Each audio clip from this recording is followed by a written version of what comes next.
kind of giving you the background of why Tankxiety is a thing, what we're looking to do about this, why it's an issue. So looking at group content, and examples of group content are basically like dungeons, which are kind of like moderate in size and complexity. Then we have raids, which are slightly different, which are basically kind of more large and complex group content.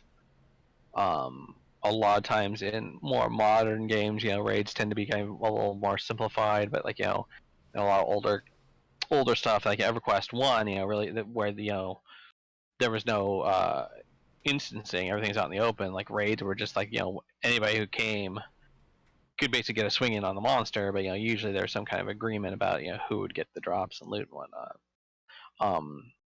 But and then like early World of Warcraft, like essentially a raid was like a giant fucking dungeon where you were dragging 40 people through a dungeon rather than just 5. And then you can also look at events for as group content, kind of gatherings and competitions. Some games have like game masters that'll kind of show up and do little events. Mm-hmm. That's kind of that's kind of very much group content.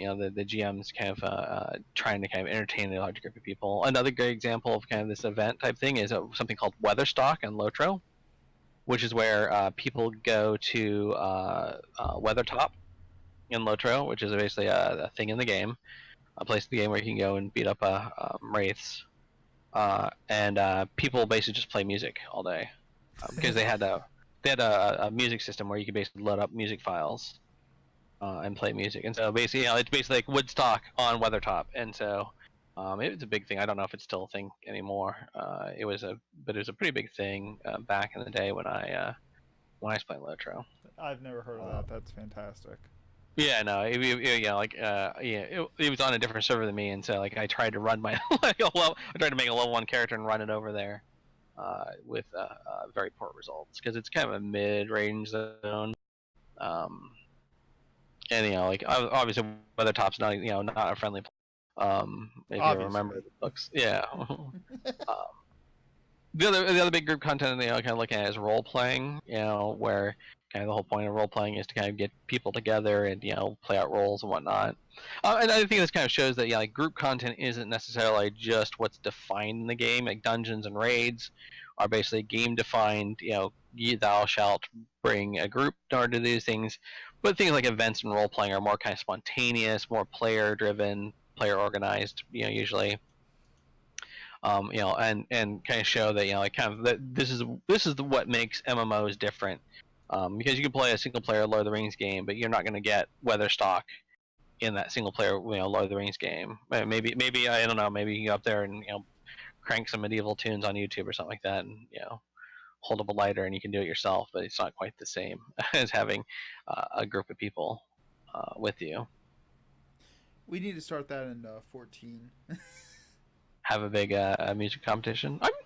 I'm kind of surprised people haven't yet. The big problem though is, of course, is like Square Enix is much more frightened about copyright infringement. They are, and like because like when you get the ability to play music, it pops up a thing on the screen saying you will not play copyrighted music, right? Well, it says you will not record copyrighted music. And that's just to protect them. It's just like we are not liable for blah blah blah blah. Well, but I mean, yeah, it's. But yeah, I mean, like what they don't want is like you basically loading up a file of hit song, and then basically music industry lawyers sniffing around and going, hey, wait a minute. Just not stop anyone from doing it. I mean. There's a lot of things that are technically against the rules that people do, but we won't go into that. We won't list people's sins here. Let me pull up my Discord. We'll start with the A's. Yeah. Wow. But like I think that but I mean like that. But that's like I said, that's kind of like part of the fun of an MMO. Is the fact that you do have other people around, you do get to potentially do really exciting and interesting things with the other people there, and generally, I mean, again, sometimes it's not very smooth. So, especially like role playing. Sometimes you can find like two different groups that have like completely different, or even just one like like you said, that one person that wants to play the canonical warrior of light, when you just want to be kind of a dude that does crafting. It's like, You're basically describing my entire week in that one statement. So. Oh, okay.